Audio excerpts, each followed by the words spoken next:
Namataan ang panibagong barko ng China Coast Guard o CCG sa loob ng Exclusive Economic Zone o EEZ ng Pilipinas. Kaugnay niyan, patuloy ang pagbabantay at pag-radio challenge ng Philippine Coast Guard sa iligal na presensya ng mga barko ng China.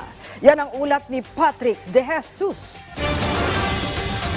Tila nagpapalitan ang mga barko ng China Coast Guard sa pananatili sa Exclusive Economic Zone ng Pilipinas sa bahagi ng Zambales.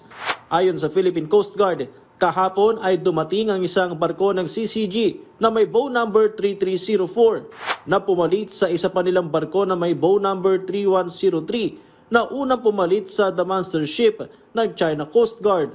Hindi naman nilulubayan ang barko ng PCG na BRP Teresa Magbanwa ang mga barko ng China.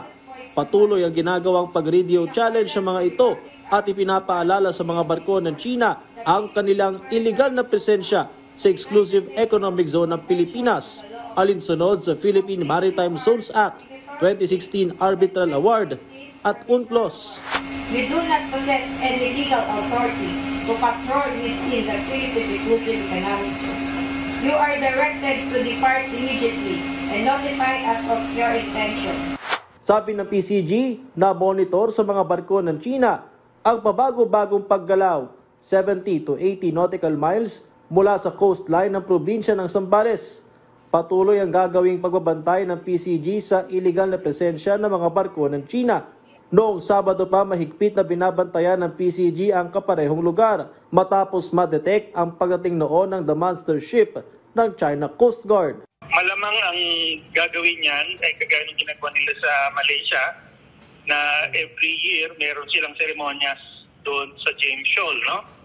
Baka yun na yung gagawin nila, magseseremonya siya dyan sa dulo nung sa yung pinaka-edge ng kanilang 9-dash line, no?